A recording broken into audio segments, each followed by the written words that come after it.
Hey everybody, Jen Hatmaker here, your host of the For the Love podcast. Welcome to the show. I'm absolutely thrilled to have you. Delighted that you are listening in today, and you are going to be too, because right now we are in a series called For the Love of Flipping the Script. Okay, we spent a lot of time coming up with that title.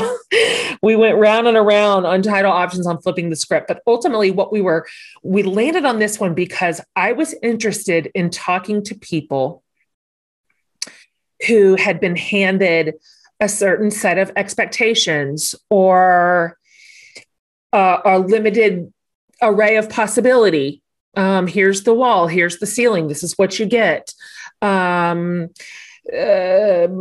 a limited way to think or believe. And they made some sort of conscious decision to flip that script, to rewrite it, to change it up, to expand it, to reimagine it maybe. And that work always inspires me. Evolution inspires me. Change inspires me. Risk inspires me. This is in my personality wheelhouse, but I'm drawn to this. I'm drawn to these people who imagine something more, something better, something more just, more equitable, more beautiful than what they were told was possible. These are the ones out there that are dreaming new dreams and creating new spaces and hosting new conversations and pushing forward important change, both social and cultural and emotional changes that are huge, that matter to our world. And so I know that flipping the script can look like a lot of different things individually as we think about ourselves, as you're thinking about yourself today, as you're listening in. I mean, it could be as simple as the way in which you are taking care of yourself now, maybe having neglected yourself or harmed yourself or ignored yourself all these years. Maybe you are flipping the script on the way that you treat other people. Maybe you've decided, I am not stuck in these dysfunctional relational patterns just because I've repeated them for a lot of years. And you're flipping the script on that. And I say, bravo, if that's you. Maybe it's just your outlook on life in general. Maybe it's your belief system. Maybe it's your convictions. Or if you're like our guest today, maybe it's a career flip. I knew in this series, I wanted to talk to somebody who engineered a career flip. Simply because, well, for a million reasons, I'm inspired by stories like that. But also, I listen to you a lot. I listen to the women in our community. And I've watched so many of you flip the script on your careers and start later. Go back to college in your 30s or 40s, finish a degree, change it up. At 50,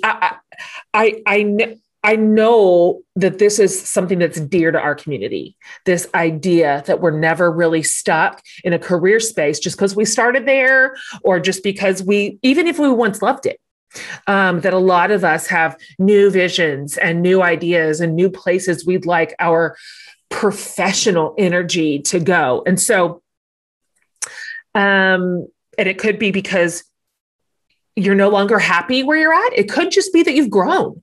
You know, it could just be, it's not necessarily that you're leaving something, but maybe it's something you're running to, right? Or maybe it is that you are in a place that is dysfunctional or in a work environment that's hurting your soul or hurting your marriage, just hurting who you are. Whatever the reason is, I think this is something on the plate for a lot of women. And so I'm excited to really pick up this conversation today that's, in this case, centered around like entrepreneurship, dreaming something up from scratch. Entrepreneurship, for those of you who are one, it's a challenging road to walk. I mean, it's a pretty big rock to pick up and carry. A very unique way to move through the world, because having and holding a dream close to your chest for years can be both an absolute source of inspiration, but it can also be a stressor.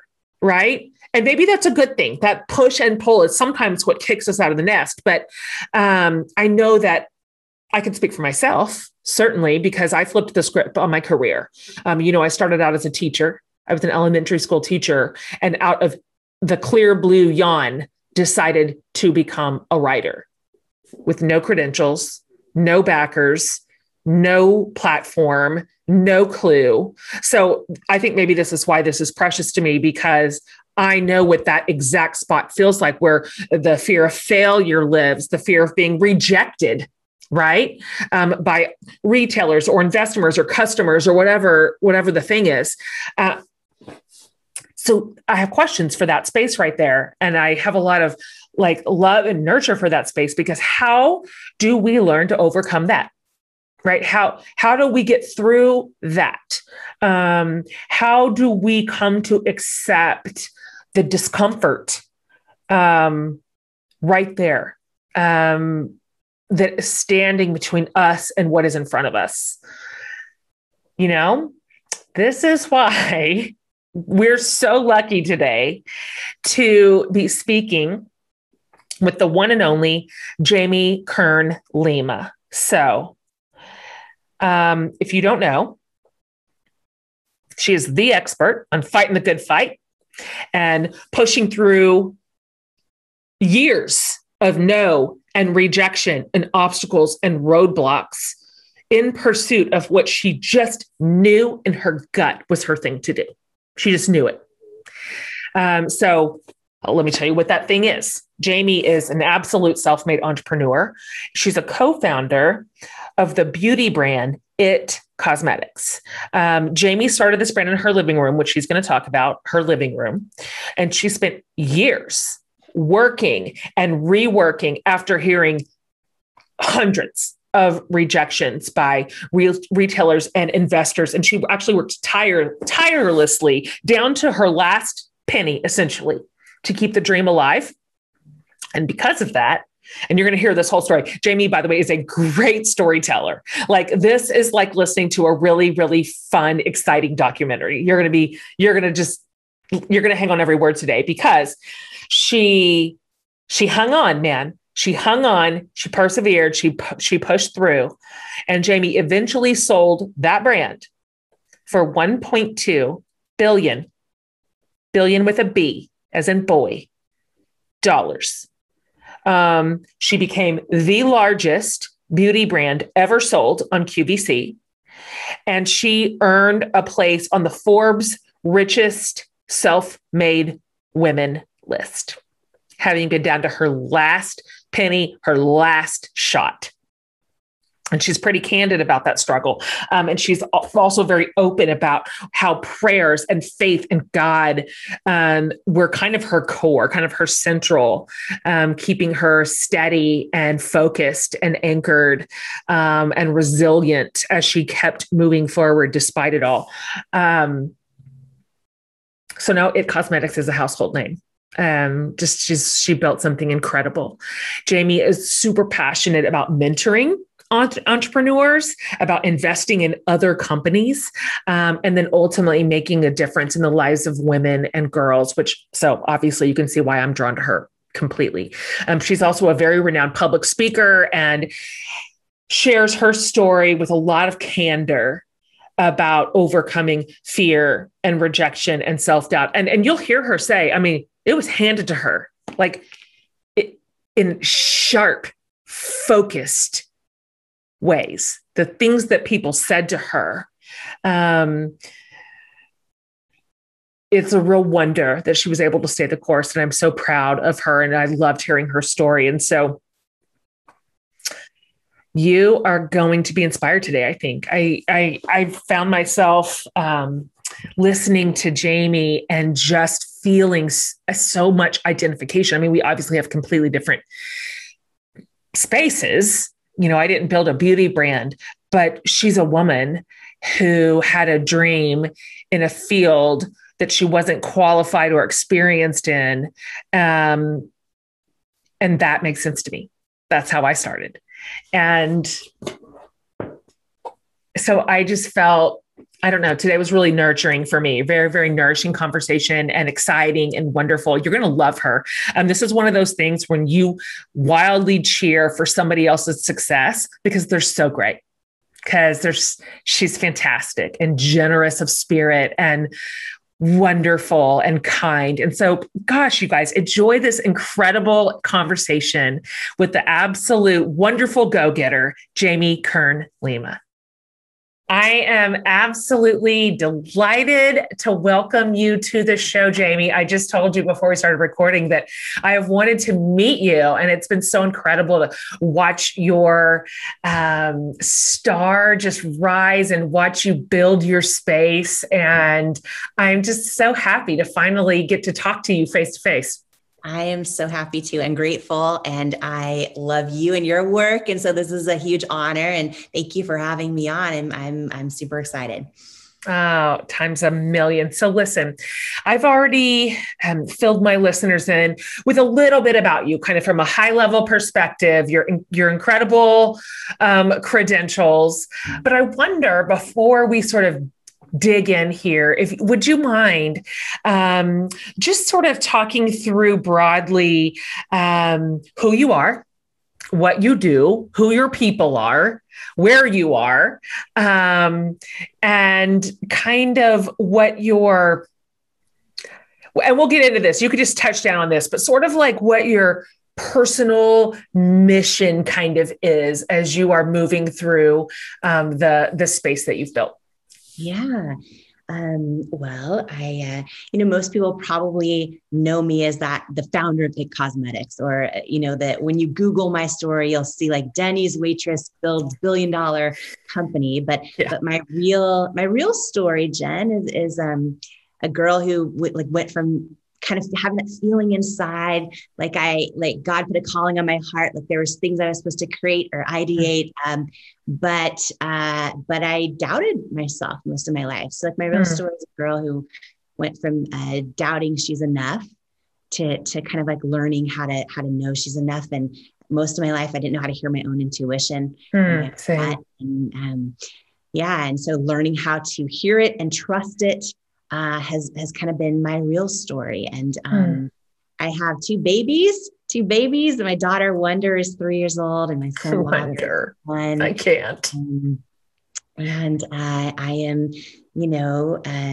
most passionate about just learning to get still, trying to hear how God tells me to show up and serve, and then trying to live out the answer. So for a big portion of my journey so far, that came in the form of trying to change the beauty industry. Yeah. And then no big deal. No big deal. Right.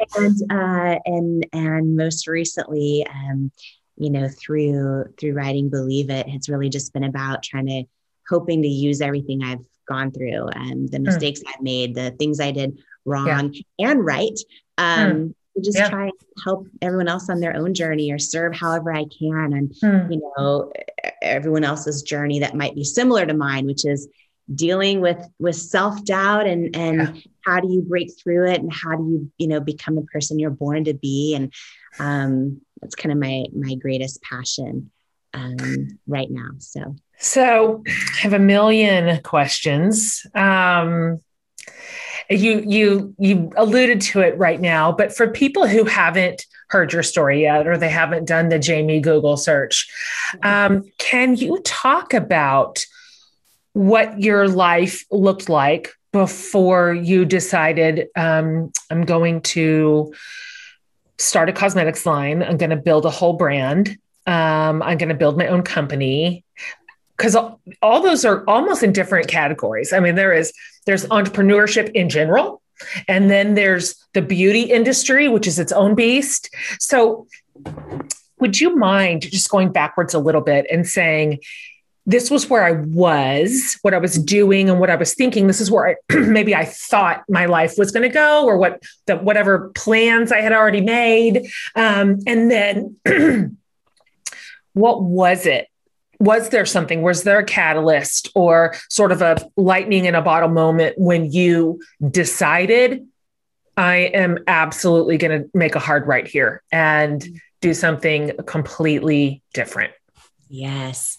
Yeah, absolutely. And there was, it was a scary moment where I thought, oh, I'm not qualified and I have no money and no connections and I don't know how it's Sure. going to happen, but I keep Yep. having this feeling and I can't shake it.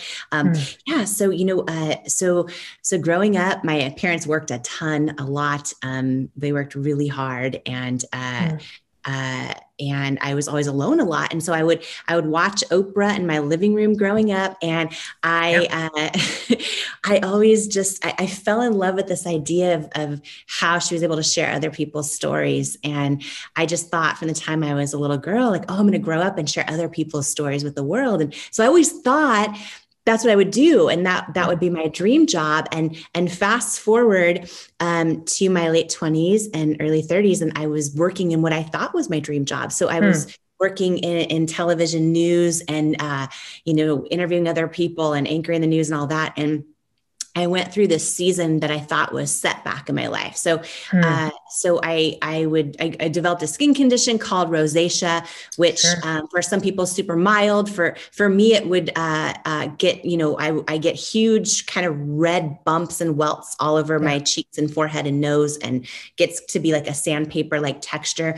And when Mm, that started developing, I would be anchoring the news, and I would hear in my earpiece live from the producer, "There's something on your face. There's something on your face. You need to mm, wipe it off." And they were just trying to have my back. Like, it was a real positive thing, but they're like, "There's sure. something." And I would be live on television, and I knew, Oh Jen, my that there gosh. was nothing I could wipe off, right? I knew Yeah. what was happening was the makeup was breaking up, and Mm, under the hot HD lights, and the redness was coming through. And so it started this mm, season of kind of what felt like setback, where I would be live on TV, and I'd be having thoughts like, are you going to get fired, or are viewers totally. changing the channel right Yeah. now? Are ratings Yeah. going down? And it started this kind of quest where I started, trying every makeup product I could find out there, Sure. in hopes of not getting fired. And so the products in the drugstores and the department stores and the pro makeup artist lines, and a couple of things happened. One is that I couldn't find anything that would work. Hmm. Uh, and so that was kind of frustrating, because it would either be really thick and look like a big mask, or it just wouldn't cover. And Yeah. so that was frustrating, and I didn't know, what I was going to do about it. I went to all the dermatologists and learned there's no cure for it, and I tried all the prescription stuff, and nothing was working. And so in the midst of all that, I think it's Joel Osteen that coined the phrase that our setbacks in life are so often our setups for what we're supposed to do next, Mm, or for greater mhm. callings on our life. And so this was really an example in my real life of a setback that was really a setup, and I just didn't know it at the time. Right? A lot of times we're in the seasons of setback, and they just suck and hurt, and Right. we freak out and all those Hmm. things. And so in the midst of trying to find a product that worked, I also kind of had this epiphany where I was like, wait a minute, I've never actually seen, because there's so many makeup companies, and I've Yeah. never seen one showing a model with rosacea and showing a, and I'm like, Totally. why is that? And, and, Yeah. and, and so a bunch of things happened at once. I started getting this kind of inkling, this gut feeling. Well, that would tell me, like, if you could create something that works for you, it'll probably help a whole lot of other people. So I Mm, kept having that feeling, that instinct in my gut or in my heart. But like what happens to so many of us, like the self-doubt in my head of course. would say things like I was sharing earlier, like, you're not qualified, you You're not a got money. scientist. Yeah. Yeah. You were a Denny's waitress and now you're a Uh-huh. news anchor. What do you know about beauty? Yeah. No one exactly. You're not a scientist, Uh-huh. all those things. Right. So I sat in that place for a long Yeah. time of having that feeling in my gut, but then my head talking me out of what I think was meant to be my truth and my path. Right. And I Yeah. stayed there for a while. And I just couldn't shake that feeling. And the other thing that happened, which ended up becoming the real fire behind everything for me, was I had this big epiphany. And like, we always hear about people talking about their why and all of that. And I had this realization that, yes, I'd never seen any models with rosacea. But then I kind of realized my whole life, growing up, I always saw the beauty ads on TV and in magazines, and I always loved them. And I always aspired to look like them, but they also kind of always made me feel like I wasn't enough. Sure. And so it was wild that in the midst of this idea of what if I could somehow create a product that works for people with skin challenges like me, in the midst of that, I also had this big moment where I'm like, wait a minute, what if I do that? And what if I use real people as models, right? Like every age and shape and size and skin tone and skin challenge, and call them beautiful and mean it. And what if I could somehow like shift the definition of beauty in the beauty industry for every little girl out there who's going to see these ads and start doubting herself, and every grown woman and person who still does. And it was kind of this like big thing for someone sitting there feeling unqualified with like no idea how it's going to happen. So that happened. And I sat in that place for a long time though. And I think for so many of us, like this is like our fears keep us in that place where we just stay stuck and don't go after the thing. And these how we handle these moments are the moments that change our life and define our life. And I did a lot of the things wrong in my journey, but one of the things that I did right was whenever I could clearly hear a gut feeling or my intuition, I made the decision to start trusting it. So good. And my honeymoon flight to South Africa, wrote the business plan with my husband, which is the least romantic way. Right. And, so spicy. Yeah. And let's make a spreadsheet. Totally. Right. And we got back, quit our jobs, dove all in. Had very little savings, poured it all into product development and trying to figure out that piece of it. And then what I didn't know at the time, Jen, it would be 3 years.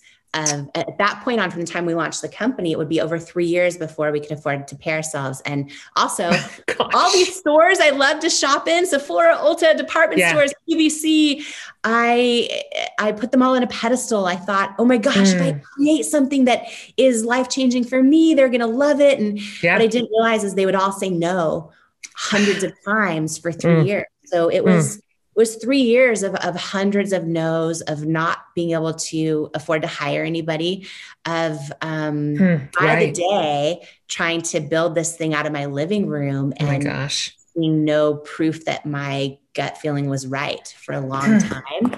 And most people don't know that. They just see It Cosmetics today.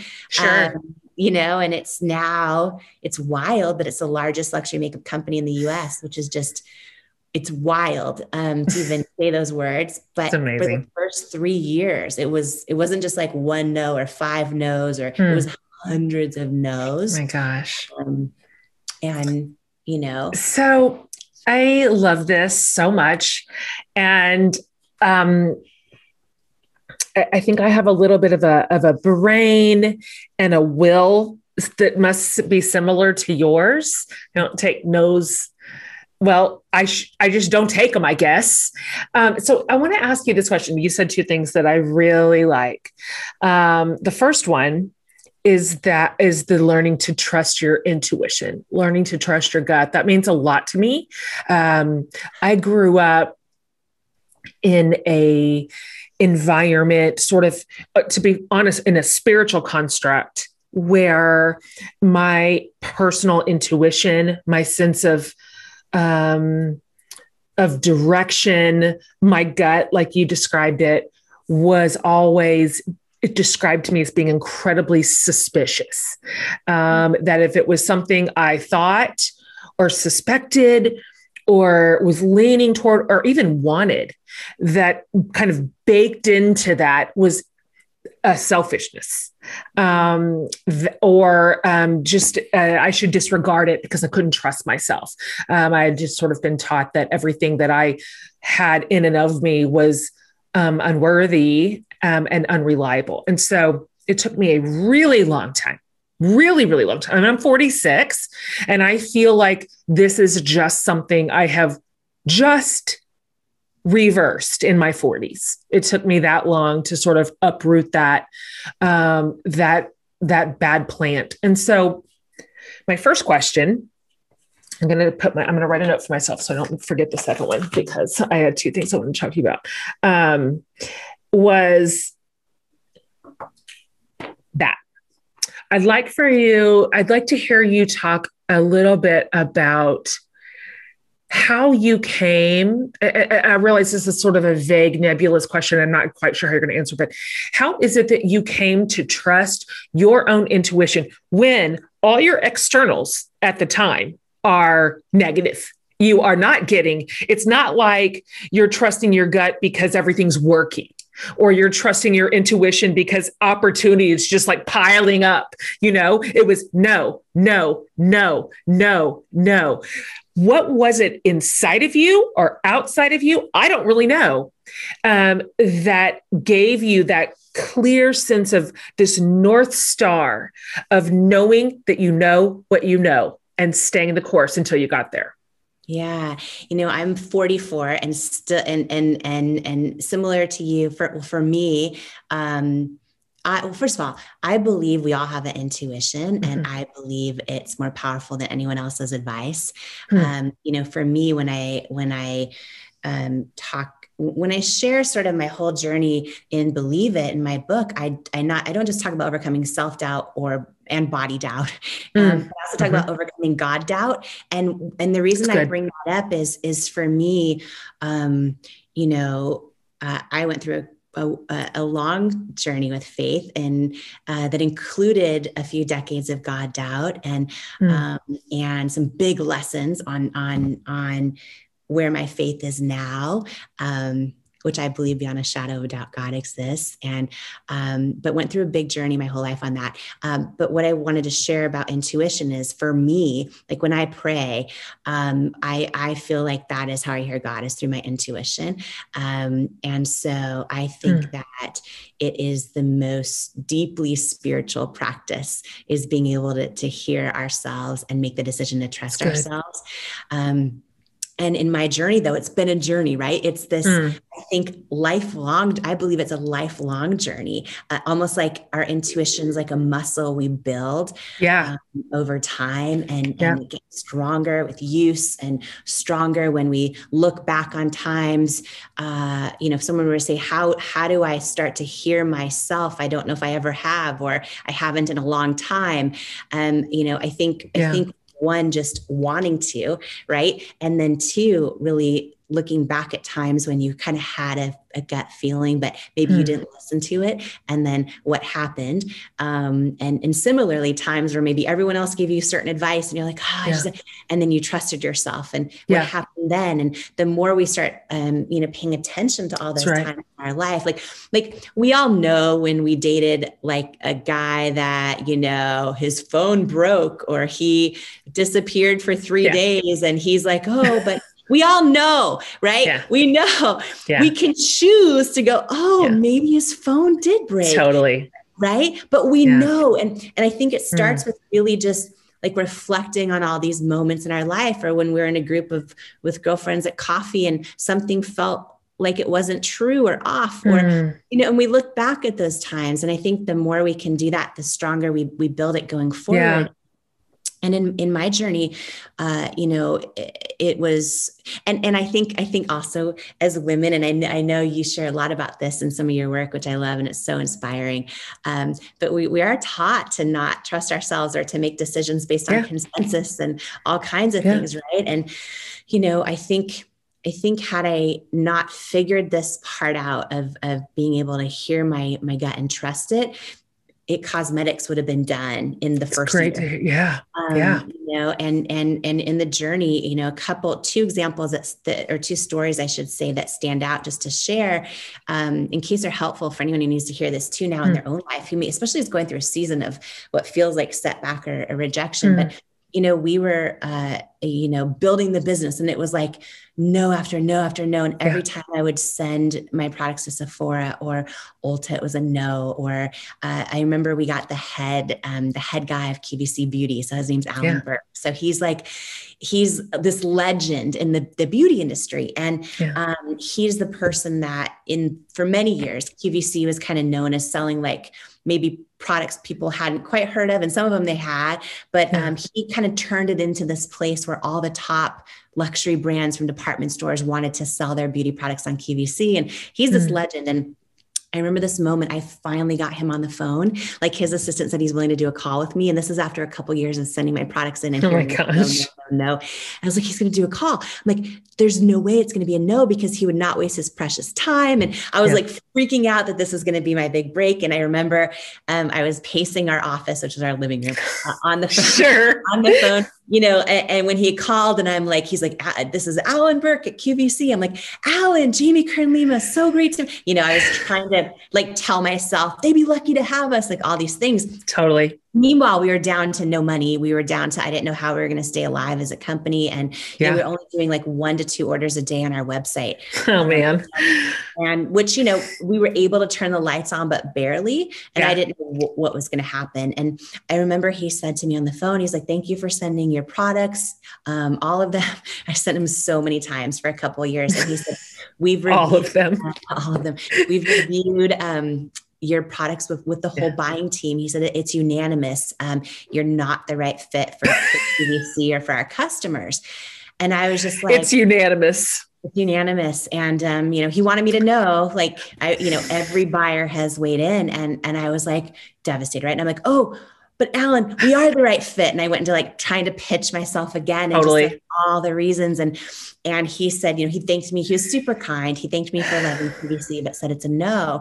Yeah. And at that point, I remember it felt like one of the biggest blows, because I had, when we talk about intuition, I had this feeling I couldn't shake in my gut that said, okay, you're supposed to be on QVC because you can't Photoshop live TV. You can put all these real women, different ages, shapes, sizes, prove your product works live, call them beautiful, mean it. Like I saw the whole thing in my head. Right. But what happened was for 2 years straight, they told me no every time. And a lot of times in life, we have these visions or these feelings that something is meant for us. And then we get no 1 time or 5 times or 20 times. And that's when we think our gut is wrong. Right. And I'll never forget that night.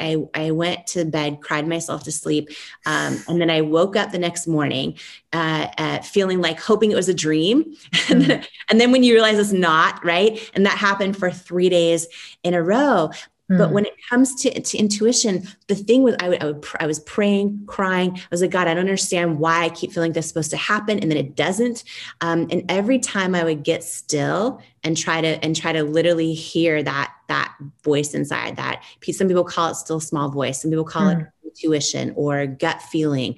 Every time I did that, I kept feeling like I was supposed to keep going, and it was like, okay, with God and grace and grit, like I'm going to trust this feeling, even though it doesn't make sense.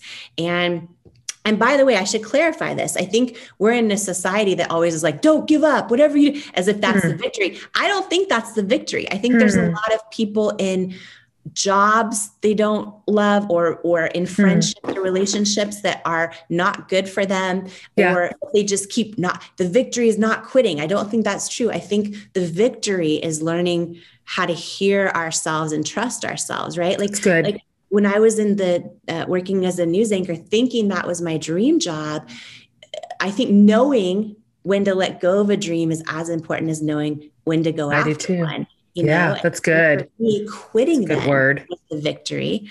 But I remember that feeling after Alan Burke had said those words to me, and I felt like I just talked to this legend, and all of a sudden, even he's telling me I'm not the right fit, and he's telling me it's not going to be a yes, and all those things. One other quick story, just on intuition.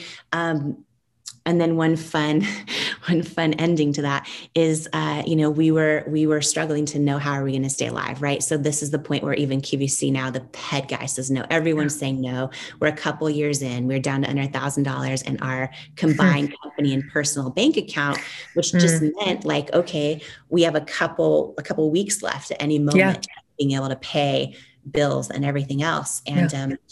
And we got an inbound call from a potential investor, a big private equity company. And I was like, oh my gosh, this is going to be huge. And they loved our product. And my mind went to this place of like, oh, if they invest, then I'm not going to go bankrupt. And they could probably use their power and their leverage to get us in these places that keep telling me no. And so we started taking meetings with this potential investor who's super well known. They've taken a bunch of pre-revenue companies and like a bunch of products we buy in grocery stores every day. They've turned them into household names. And I thought, we do that with It Cosmetics.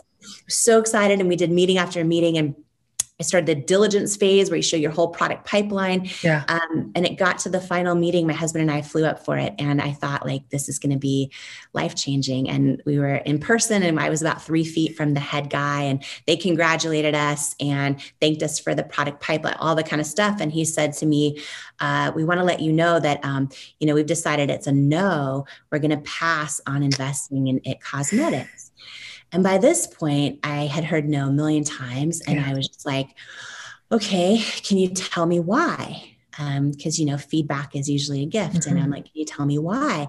And he paused for a long time, and he goes, do you want me to be really honest with you? And I'm like, yes, please. And he says, I just don't think women will buy makeup from someone who looks like you with your body and your weight.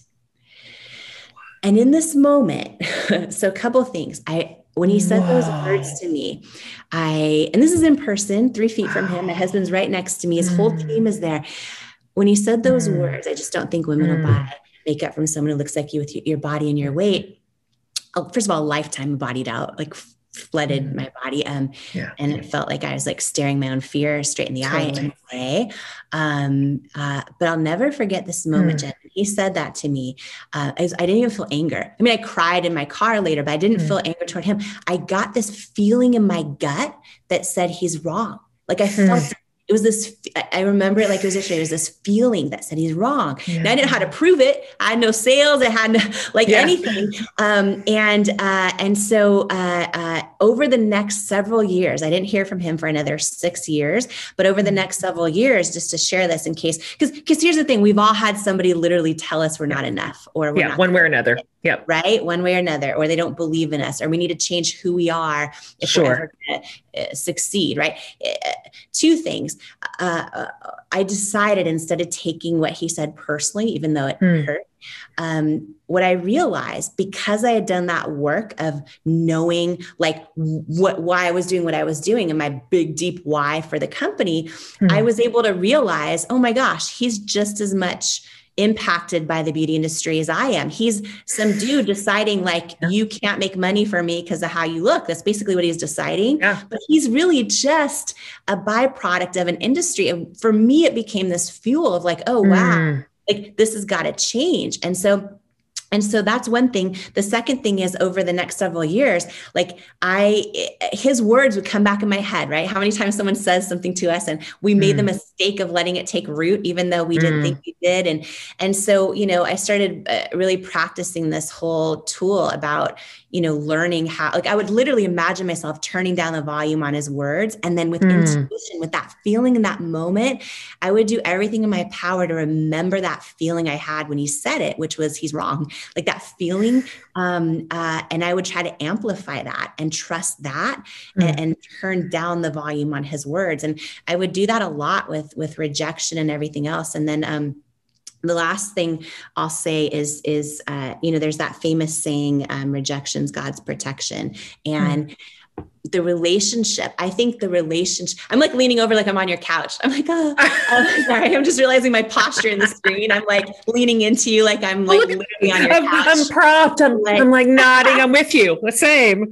Totally. But there's that famous saying, rejection's God's protection. And it's just talking to you live. One of the things I just want to share is just all of us, every one of us, like our relationship with rejection and is, I think, one of the most defining things in our life about if we're ever going to become the person we're born to be, and like how we handle rejection. And the one thing that just hundreds and hundreds of rejections, I started seeing them as like, okay, I'm going to be one of the people that's going to trust my gut and go after I'm going to be a brave one that's going to like try to go after my dream or step into all of who I am. And I think with anyone that's ever done that in history or otherwise, it comes with so many rejections. And so I kind of started to learn to see rejection almost as a victory in a way. It's like a victory of being a brave one who's going after who she's born to be in life. And, it would still hurt and all those other things.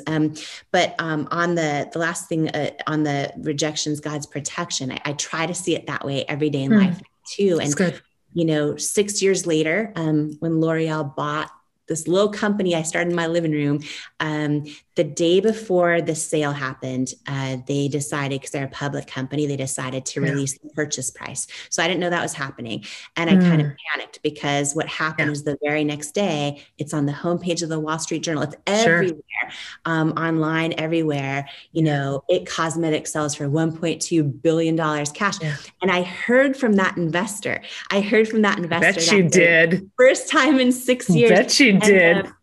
He said, congratulations on the L'Oreal deal. I'm so happy for you. I was wrong. And I learned it would have been the most successful investment in his firm's history had he invested. But here's the thing with rejection being protection. Like at the time that I met with him, I was so desperate. Like I didn't know, I probably would have given him the majority of the company for totally. Right. Yeah. But because he didn't believe in me, and a lot of other people did on the journey, but because he didn't, by the time we sold L'Oreal, we were still the largest shareholders. I was like, thank goodness he rejected me. That's right. And then Alan Burke with QVC, after we launched on QVC, he became one of my greatest mentors in my life. That's great. And when he retired from QVC, right, he was the head of all QVC Beauty that kind of had me crying myself to sleep and saying, you're not the right fit. Well, after he retired from QVC, he was such an important mentor in my life. We actually hired him for our advisory board at Cosmetics, in a paid position. So the guy who rejected me was working for me, right? So great. I just want to share that, like no one can tell you, how big your dreams can be, or that you're not the right fit, or that so good. You change who you are to ever achieve the dreams on your heart. Oh my gosh. Those two full circle moments are incredible. Like just absolutely incredible. Our physical bodies are our homes here. And I don't know about you, but I want to take good care of my home. So in order to do this, I had to make an internal shift. I had to start speaking to myself with words I would use for a beloved friend. That's when I started incorporating Noom into my life. Noom makes an easier pathway to care for ourselves and build better lifestyle habits, which includes food choices and motivation for daily movement that celebrates what our bodies can do rather than punishing them. When I'm intentionally integrating Noom, I find that I have more energy, I feel healthier, and I show up better for my family and friends, because wellness is so important for every facet of our lives. And that's another great thing about Noom too. They are so supportive in this whole process. They use a psychology-based approach to help shift our mindset. Noom customizes a program for you based on your personal goals, so it fits into your life on your terms. Now, I know what you're thinking, but no, I promise there are no grueling early mornings or weird diets or huge chunks out of your day that you have to dedicate, because let's be real, none of that is sustainable and never has been. I think that's one of the many reasons why Noom sees such impressive success, with 80% of Noom users finishing the program and over 60% sticking with their goals for at least a year. So start building better habits for healthier long-term results. Sign up for your trial at noom.com/forthelove. That's NOOM.com/forthelove. I'm so interested right now in elevating and celebrating good things. So, community, I'd like to introduce you to Abel. If you're not familiar with Able, they are an ethical fashion brand that employs and empowers women as a solution to end poverty. Love. They're deeply devoted also to quality, both in the products they make and in the quality of life they aim to provide. So they invest in, train, and educate women so they can earn a living, break the cycle of poverty, and thrive. And would you believe it all started with scarves for them? In Ethiopia, they met women coming out of the commercial sex industry who asked for help finding jobs. So they trained them to make scarves. And after selling over 4,000 of them in 2 months, they knew they were onto something. And now Able has grown from hand-woven scarves to a whole lifestyle brand with leather bags and clothes, shoes, jewelry, and more. I have so much of their stuff that I wear on constant rotation. I cannot say enough good things about Able. Truly, come check them out for the cause and their incredible business practices, and stay for the fashion. You can get 20% off site-wide with my code 20GEN at livefashionable.com. So that's 20GEN at livefashionable.com. I would love to hear just a little bit of the story between nobody believes me, everybody hates my brand, and $1.9 billion to L'Oreal. Like, something in there happened. Something went right. Can you kind of talk about how and when you finally caught traction, and what that little season was like? So we, no after no after no after no after no. And I had entered us in this big beauty competition. It's like this, it's called CEW Beauty Awards, and it's in New York City. And it was, there's 6. So imagine this huge, like exhibition center. Sure. And there were 6,000 women walking the floor that are part of this organization, and all the beauty companies from around the world are all there. And it's once a year, and you get a 3-foot booth, right? And all the big products that launch all year long, all these companies enter their product in an award. The hope of being there is that all the 6,000 women walking the floors vote your product to win one of the awards. In my case, that would have meant like, oh, maybe some of the stores will take me in, or maybe I'll get press. And so we're down to like literally almost no money left. And I had entered this competition a while back, entered this annual thing. So I'm there, I'm at my 3-foot table. You're not allowed to leave your 3-foot table, and you're supposed to just demonstrate your product over and over and over for all of the people walking by. So I'm there, and all of a sudden I see QVC has this giant booth there in person. I had never met anyone in person, right? And they've been telling me no for 3 years. Alan Burke says you're not the right fit, all that. And I'm like, oh my gosh, if I can just like sneak away and meet someone, maybe that will help. Right. And I'm sitting there like kind of disassociating myself from what's actually happening. So all these women are walking by, and I'm like talking about the product, and I'm not paying attention. I'm really just focused on how can I get to that QVC booth without getting kicked out, because you're not allowed to leave your booth. Sure. So I'm like praying for the right words. I'm praying for the right timing. I keep trying to sneak away, and then the buyers are mobbed over there. So then I go back to my booth, and eventually I get over there. I talked to a buyer at QVC. She knew who I was based on not me, but the company name, because she'd gotten a million samples over the years.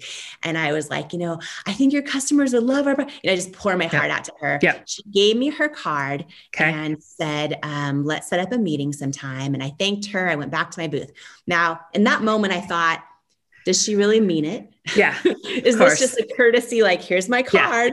Totally. So I'm back there now at my booth, continuing demonstrating the product over and over. It was our concealer by Under Eye. And I'm demonstrating it over and over and over, and still not paying attention, really not present, because I'm now replaying everything I wish I would have just said and all that. Sure. All of a sudden, a woman comes up to me, and she introduces herself, and she says, hello, my name is Miss Lisa Mason. I'm a QVC show host. She'd been a show host for 17 years. I didn't realize that earlier in the night, she'd come up to me and I was demonstrating the product with her. I didn't recognize her, and because I was not paying attention. And I was like, oh, and she goes, I just want to tell you, I think our QVC customers will love your product. And I Wow. looked at her and tears started streaming down my face. I think I freaked her out because she didn't know what I knew, which is like, Totally. I'm a lot of business. Everyone has said no. Of course. And I think I scared her and she's like, oh, sugar, I don't have any say over if the product goes she goes, but I want to let it's you not know. a contract. Yeah, totally. Yeah. She goes, but I want to let you know, I love your product. And I went up to our head buyer over there and I told her she needs to give you a chance. And I was like, thank you. Totally. I freaked her out. So long story short, we got a meeting. We had a meeting with the buying team, and QVC is over in Pennsylvania. So I flew out for that. We got a yes. But here's what it meant. And this part of the story, by the way, probably the biggest life lesson, business lesson I learned in the whole journey. We got a yes. And what it meant was we got one shot to go on QVC live in this 10-minute segment. And we either had to hit their sales goal or not come back. And here's the context, right? We're doing, 2 to 3 orders a day on our website. Yeah.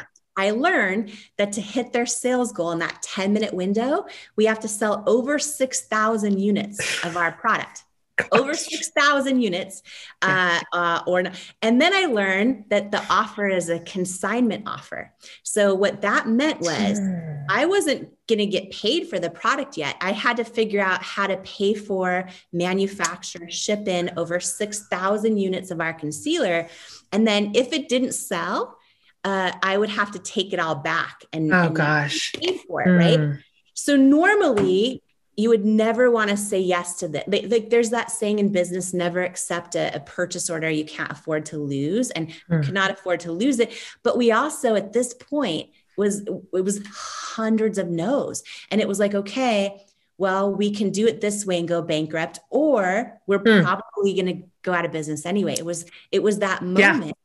So we decided to say yes. Then we had to figure out how to pay for the inventory. So it was over 20 banks said no for an SBA loan. This tiny bank in California gave us an SBA loan just for the amount to cover just the inventory for that one QVC purchase order. So everything was on the line, is my point. Yeah. And we met with third-party consultants. And this is where one of the biggest, I think, and most difficult decisions I've ever faced happened. We met with consultants that said to us, and they help so many people sell their product on QVC or in stores, and they help a lot of people, and they're amazing. And they give you the best advice they know. And they said to me, okay, if you want a shot at doing well, here's what you need to do. You need to produce your segment this way and use this type of model, which was all flawless skin. Of course. I'm like, okay, but here's my thought. I go, what if I go on and I have real women, like what if I put a model in her 70s and all different shapes, ages, skin tones, and skin problems? I go, what if I take my makeup off and show my bright red rosacea? And they're mortified at this idea. Right. And they're saying and we would argue about it. Cause I'd say here's the thing. When we talk about intuition, my intuition said, here's the thing. If I'm sitting at home watching someone show a product and I don't see someone that looks like me, totally. How do I know it's going to work for me? Right. And I was like, this doesn't make sense that you have one age and one skin tone and flawless skin. This doesn't, but they were giving me the best advice they knew. They wanted me to win. So I was in this spot, right? So many of us get in this spot in life where our gut's telling us one thing, and then experts are telling us another. Yeah. And I flew out to QVC a week before this one big shot, and I got this rental car, and every single day for a week, Jen, I sat in this rental car right out front of the QVC building. It's this huge campus. And I just watched people walk in and out of the front door. And I sat there and prayed and cried and went through all these scenarios in my head. Right. Cause I was like, okay, because there was so much pressure. I knew the next time I walked through those doors, I was going to walk out either bankrupt or, with my whole life changed. Totally. No in between.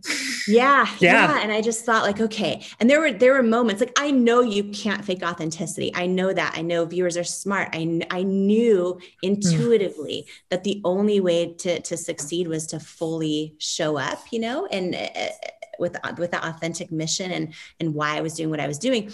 But oftentimes, like, we know the right thing to do, but it's also the hardest thing to do. And so there were moments in that car where I struggled with doubting my own gut. Like I thought thoughts like, okay, well, if I try it their way, and then maybe it works, Sure. and Right. eventually I'll try it my way.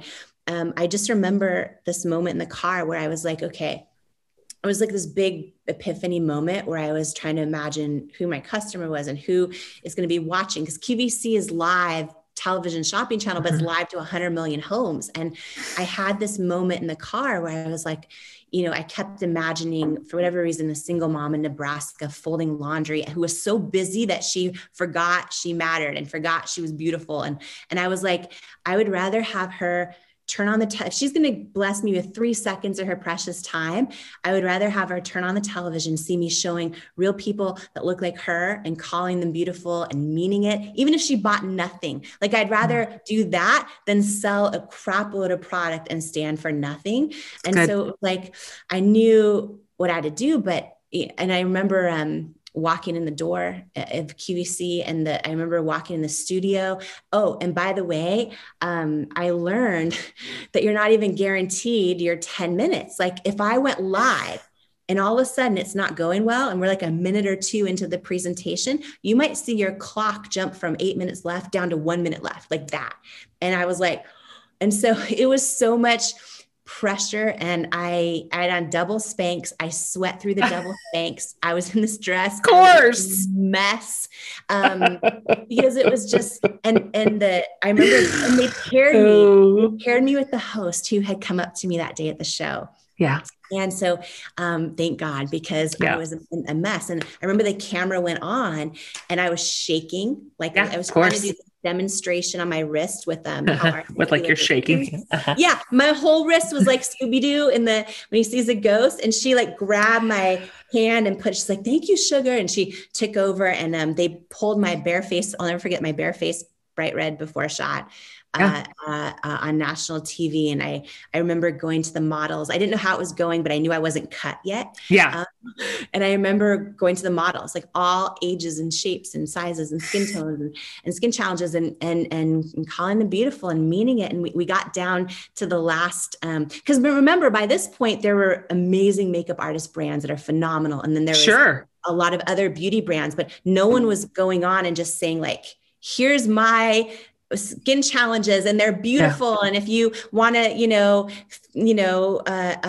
have your, products that help you look like yourself, in your natural skin, this works. And like, it was a totally different thing than what had been being done. And I remember we had about a minute left in the presentation, and I heard the host say like, the tan shade's almost gone, the deep shade's almost sold out. And I was like freaking out. And then right at the 10-minute mark, this giant sold out sign came up across the screen. I start sobbing on national TV, and then they cut from me and go to like Dyson vacuum or something. And my husband came running through the double doors of the QVC studios, and I'm like sobbing, and I'm like, real women have spoken. And he's like, we're not going bankrupt. And I was like, ah. And that one airing turned into 5 that year, right? So this is that in between space of hundreds of no's so that one airing turned into 5 that year and 101 the next year. And then we did over, and still do, over 250 live shows a year. And within, I think it was 4 years, we built the biggest beauty brand in QVC's history. And I only share that because it was years of them saying no, and not just no, but you're not the right fit. A firm no. Like, we've really thought it through. We've all discussed it. It's unanimous. It's a hard no. Hard no. Yeah, totally. Yes, you are not the right fit, which really just sounds like someone saying you're not enough over and over and over. Right. And but then to have such success in the exact same space is so special. I mean, that is so incredible. That is such a great story. That is so then what? Like, you're telling this great story. I'm just like listening, like I'm at story time. We eventually got a yes from every single place that had said no. And some of them happened shortly after our QVC success. Others, like in the case of Sephora, took a total of 6 years of no's to eventually get a yes. And And so then we kept building and building. Yeah. And, I had this whole dream of trying to shift the definition of beauty in the beauty industry. And so I was like, we've got to go global. And so out of this office that we finally made it out of our living room. We were in a townhouse. And then we made it out of there and got an actual office space. And then we started growing and growing, and we grew to over 1,000 employees and started launching internationals. Like I couldn't believe my own success for a while. And I thought at any moment it may come crashing down. So I was working 100-hour weeks for years. And I realized like I got to the point where I was addicted to work, and we had tried to have kids for a decade, and I was having miscarriages, and all of these things were going on where my husband and I realized, like when he would call me, I thought it was a work call when I'd see his name on my phone. Like it was to the point where work was our whole world. And so part of, I think, learning to trust yourself is also learning when to not trust yourself. And we realized, right, that I didn't trust myself to not keep working the way my parents did growing up, frankly. And then I wanted to try and change history for myself personally. And so that was also part of the reason where I'm like, you know what, I think we need to sell the business or partner with someone. We thought about going public, but in that case, you're still running it as well. And it's kind of all on you. And so it was a big, so we started taking, when I had that realization, we started taking meetings with L'Oreal, and then they weren't interested for a long time. It was 3 years of them saying no to a potential partnership. And back to the rejection as God's protection. By the time they did want a partnership, so did a lot of other people. Yeah. So it was this moment where all of a sudden L'Oreal wanted to buy the company, and so did a lot of others. And so all of a sudden the price was so much higher than what it would have been. Yeah. And it was kind of like the stars aligned, and so that was 2016. We decided to partner with them. And then I stayed on. They made me their first woman to hold a CEO title in their 100+ year history of any brand. Oh, I didn't know that. Wow. Yeah, it was and it was kind of a real cool experience. And everyone there is like in couture, head to toe, and all the right handbags, all the right stuff. And in the early years, so in the 3 years they were saying no to us, I would feel like, should I wear cooler clothes to these meetings? Sure.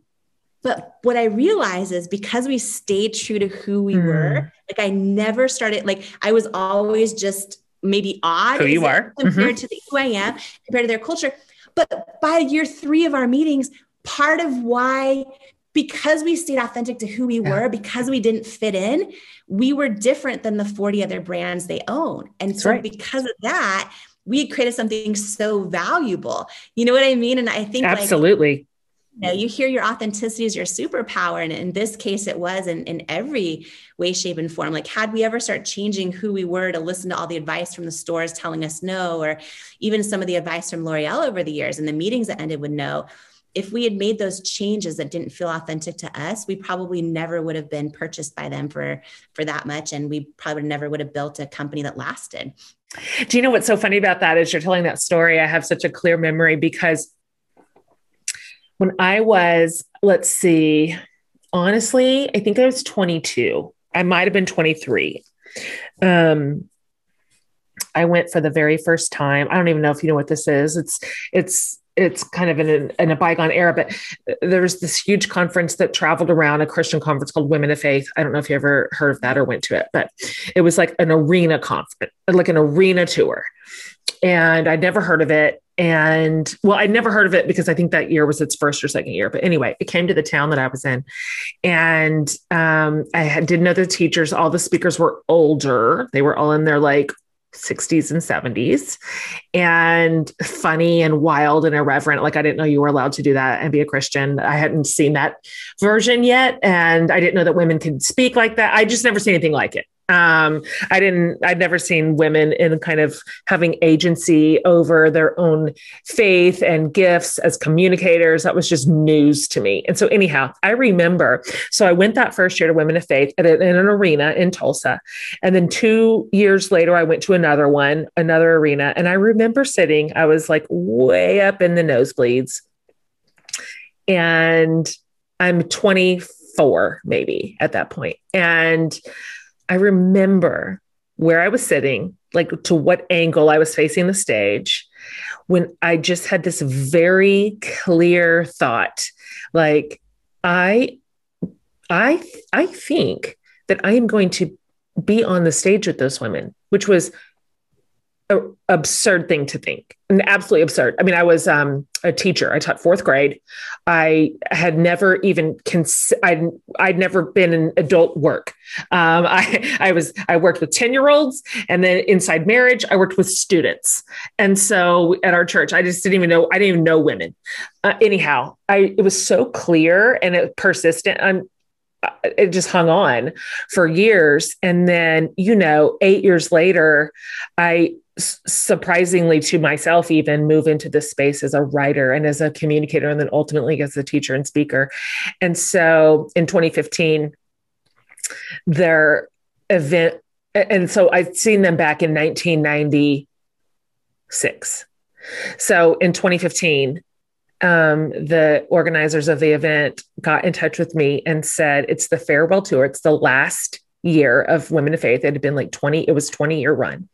And we would love for you to join the tour for its last leg of the race. And I just remember sitting there going, what in the world? I mean, I remember that thought from 20 years earlier that didn't even make sense. It didn't even have a home. I didn't even have a board to Velcro it to. Like I wasn't even in that world. I didn't even know about it. And so I love listening to your story, and it's giving me such like nostalgia in my own heart for sometimes the ways that if we're still enough and quiet enough, if we'll listen and trust it, there's a knowing that we are given maybe 20 years before we need it. Maybe 20 years before it's even going to ever come to fruition. And yet there it is. And thank you for including that part of your story. Thank you for saying that. Thank you for alluding to it over and over in this interview. Great stories are powerful, right? That's why I love this podcast. We get to hear people from all walks of life talking about their obstacles and their wins. And you know another place we get to do that? The Jen Hatmaker Book Club. And I want you to join today, because if you love this podcast, you're going to love the book club. Here's the deal. Each month, we'll dive into a fantastic book, and we read all kinds of stuff: fiction, memoirs, self-help, all of it. Every single book is something I have read and loved, and I just know you will too. After you sign up, every month, I'll send you a box with the book and other fun treats. Plus, your membership comes with a whole slew of perks. You get resources like reading plans, weekly summaries, discussion questions. Plus, you get tons of exclusive community stuff. You get access to our private Facebook group where you can connect with me and all your fellow members. And there's a monthly Facebook Live chat session with me, and sometimes some surprise guests. Sometimes I pop into the Zoom meetings of our local chapters, which is always delightful. Plus, we do some cool stuff with the book's author. They curate these awesome Spotify playlists just for us. Plus, I record a podcast with the author or another special guest, and we talk about the book. It is an incredible way to cap it all off. And you know what makes a book club great? The people. This community is the kindest, most supportive group you can possibly imagine. So sign up today at jenhatmakerbookclub.com. We are here waiting to welcome you into the sisterhood with open arms. So join us at jenhatmakerbookclub.com today. Okay, back to our show. I think this is what women are going to hear you say today more than anything else. And it's going to catalog in their minds, like, I know something, I know something. I have a sense of something. I have this little secret, quiet thing that sounds so insane to say it out so loud. I haven't, but it's up here. And so it's so beautiful for me to see that happen for women, to see those visions kind of come to life and then some. I mean, in more ways than we could have ever dreamed. What are you doing now? So you L'Oreal bought your incredible company. You came on as a woman CEO, and this was in 2017. Yeah, they Uh-huh. bought it. And now? Bought it in 2016, and I stayed on for Yeah. 3 years. 3 years. Okay. It was kind of wild because I had just made it to this point where I, if it were to be a movie, if it was a movie, it's the point where, you walk in and everything is great and you're so cool and you're this darling in the beauty industry and on all the magazines and all the stuff. It would have been so fun and easy in a lot of ways, and cool to be in that moment and just do that. But I also felt this feeling like that's not where I'm supposed to be. Like my work is done there. And I love the team, and L'Oreal is a well-oiled machine. So the whole mission is continuing and phenomenal and all those things. And I just had that feeling, and I decided to trust it again. And so I left. I'm kind of in that space of knowing, which I believe all of us have a calling and purpose in our lives. And I'm in that place of going, okay, God, I have a big drive to serve, and how can I do it in a way that's more of a joyful jog instead of a full out sprint? That's good. So that I don't repeat other mistakes. I want to be there for my children, but also for myself, for my, friends. And so I'm kind of in that space right now of figuring all that out and just trying to go, okay, how do I serve, and listening to the answer, and also just learning to set boundaries and with myself mainly on this journey. So I'm so proud of you for how hard you've worked and your vision that is really upstream in virtually every way. For heading into an industry that has caused such harm and sadness and despair for so many women, and doing it differently and doing it your way, even against professional advice, for staying with it, for sticking with your vision, for sticking with your intuition, all the way to today. We're all better for it. We're so proud of you. I'm so glad for this and thrilled to see what you do next and where you take that big sense of possibility and integrity married. Such a great combination, and what you're going to put your hand to. And so well done. I'm just so cheering for you, and so happy to have met you, which you manifested. As you said, you've got some sorcery in there, Jamie, and I don't know how it works, but I'd like for you to teach me. And so I have one last question for you. And I ask all my guests this question on every show. And you can please answer this however you would like to. And it could be whatever it is that you say. So for right now, what is saving your life right now?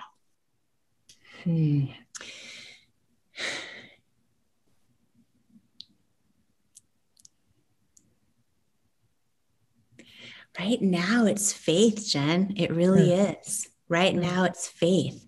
I believe God's got me. I believe He gives us beauty for ashes. I believe He works out all things to our good. I believe that even in hard times. Even in times where I'm not sure how to handle something, all those things. I believe that. And so right now, it's my faith. Love it. Fantastic. Okay. Finally, can you just tell my community where they can find you, where they can find your incredible book, where they can follow you, all that stuff? Wow. I was going to say JenHatmakerFanClub.com. I was kidding. Where can you find me? Cute. Okay, so I'm probably most often on Instagram at Jamie Kern Lima, and the book Believe It is everywhere books are sold. Yeah. I wrote a whole 95-page action plan that's free at believeit.com for anyone who wants that. And the book is also at believeit.com. But yeah, anywhere books are sold. Yeah, I'm super honored to just be here with you. And thank you as well for having me. Delighted to meet you. Thank you, Jamie. Have a good day. You too. Okay. Wasn't she a great storyteller? Just loved listening to her walk us through that. Like when she's telling the story, I was there. I was in that QVC studio with my hands shaking and the countdown clock. Like I could just envision it. Like that was wonderful. And I'm so pleased for her wild success. So pleased for her and thrilled that she is using it with such integrity. I mean, how wonderful. 100% of her proceeds from her book, turning right back outward to serve the world and serve the community. And so I will have, if you go to jenhatmaker.com under the podcast tab, I will have this entire episode loaded up for you. All the show notes, all the links, all of Jamie's socials, the stuff to her book, everything. So you can go there if you'd like to find it all in one spot. And be inspired toward your own script flipping. Business people, little dream havers, right? Why not you? Why not you? Golly, no, it's not the end of the story. It just isn't. It just isn't. Anyway, I can't wait to hear what you thought about this episode. Thanks for always engaging with us on socials when we post it. Thanks for sharing the episodes. Thank you for rating and reviewing the show. Absolutely. Thank you for subscribing. If you haven't already subscribed, please go do that. Obviously, because this is a labor of love for us. This show, you, this community, our guests, just feel like we've hit the jackpot here. I'm what a lucky girl. All right, you guys, way more to come in the Flipping the Script series. So many inspiring stories, so many incredible people. You're going to love it. Do not miss a single one. All right, guys, see you next week.